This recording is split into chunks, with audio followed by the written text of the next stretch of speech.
Baik, terima kasih. Assalamualaikum warahmatullahi wabarakatuh. Shalom, Om Swastiastu.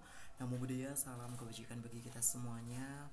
Yang terhormat Bapak Johan Erika selaku dosen mata kuliah keamanan cyber dan juga teman-teman semuanya.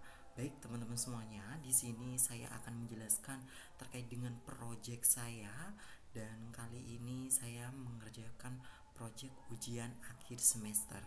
Baik, teman-teman semuanya, di sini saya akan menjelaskan terkait dengan implementasi enskripsi AES sederhana melalui Visual Studio Code, teman-teman semuanya. Jadi saya menggunakan sistem yang sederhana agar teman-teman semuanya paham. Baik, sebelum itu mohon izin perkenalkan, nama saya Ahmad Gofar Prayoga dengan nomor NIM 2331407001109. Baik, teman-teman semuanya, di sini sebelumnya saya akan menjelaskan teorinya terlebih dahulu, teman-teman semuanya. Oke, langkah pertama yang harus kita lakukan adalah kita harus menginstal Python terlebih dahulu, teman-teman semuanya, di aplikasi Visual Studio Code. Nah, selanjutnya kita akan melakukan pip install Psychrotodome dan saya sudah melakukannya, teman-teman semuanya. Oke, langkah kedua sebelum kita memasuki materi, di sini saya akan menjelaskan terlebih dahulu. Nah, di sini ada 3, teman-teman semuanya, dalam pembahasan. Yang pertama ada enskripsi, yaitu enskripsi AES. Yang kedua ada deskripsi AES dan yang ketiga ada fitur tambahan. Baik, teman-teman semuanya, kita terlebih dahulu kita menuju ke aplikasi Visual Studio Code-nya. Nah, ini adalah beberapa demo saya. Jadi yang pertama itu ada fungsi untuk enskripsi, terus juga ada fungsi untuk deskripsi, ada main program, ada input pesan dari user, ada generate kunci AES 128 bit atau 16 bit secara acak, terus juga enskripsi pesan dan deskripsi pesan, teman-teman semuanya. Oke, hal yang pertama kita lakukan adalah kita run terlebih dahulu. Oke, di sini kita masukkan pesan yang ingin dienskripsi, teman-teman semuanya. Di sini saya akan menuliskan nama saya sendiri, yaitu Agoy Keamanan. Nah, sudah saya ketikkan, selanjutnya kita klik enter. Nah, ini adalah kunci AES yang disimpan secara rahasia. Teman-teman bisa lihat, jadi sudah diubah menjadi kunci rahasia. Ini hasil deskripsinya, teman-teman semuanya. Oke, kita lanjut ke PPT. Oke, di sini tadi ada from crypto shipper import AES, ada from crypto dan lain sebagainya. Teman-teman semuanya, di sini crypto shipper AES itu digunakan sebagai untuk algoritma enskripsi AES-nya. Selanjutnya ada crypto util padding untuk menangani padding data agar sesuai dengan ukuran blok AES.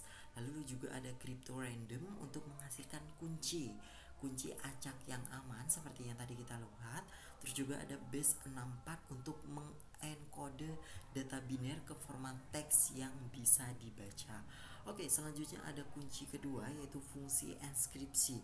Nah, AES no case AES mode CBC membuat objek biner AES dengan mode CBC. Terus juga ada kode plain text encoder yaitu mengubah teks menjadi bytes.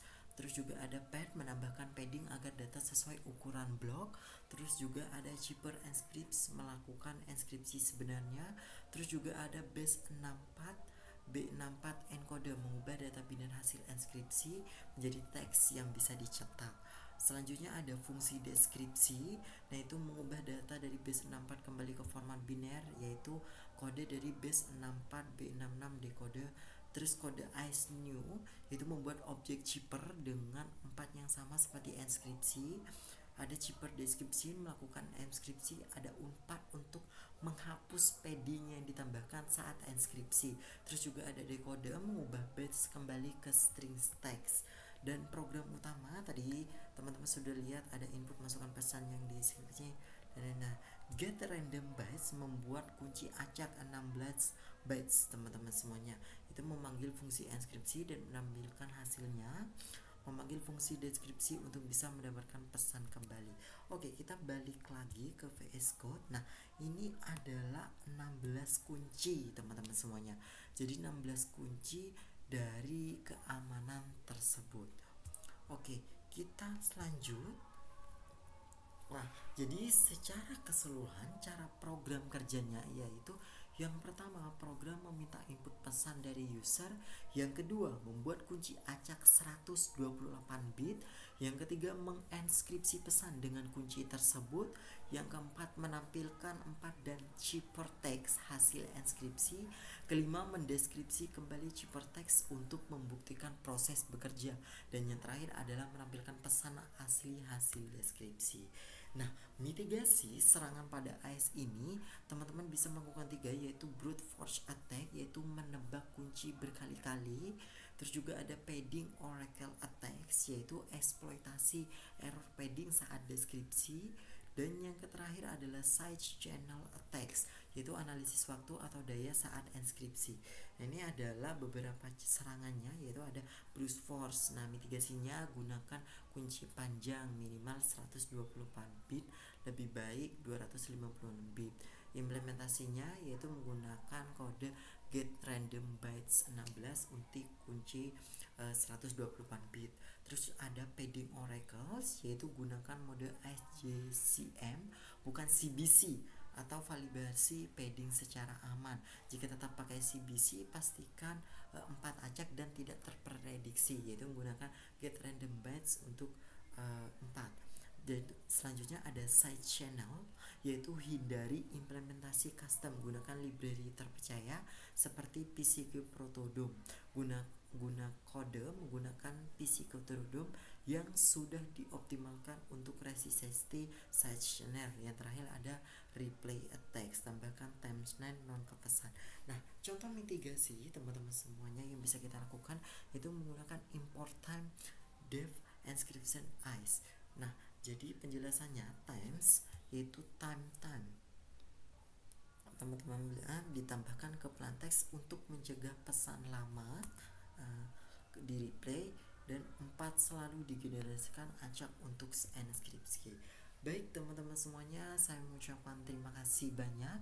Itu secara singkat penjelasan terkait dengan implementasi inskripsi AES sederhana melalui Visual Studio Code.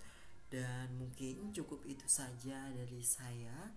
Apabila ada kekurangan dan penyampaian yang saya kurang jelas, saya mengucapkan terima kasih banyak dan memohon maaf kepada Bapak Johan selaku dosen mata kuliah dan teman-teman semuanya. Mungkin cukup itu saja dari saya. Terima kasih. Wassalamualaikum warahmatullahi wabarakatuh.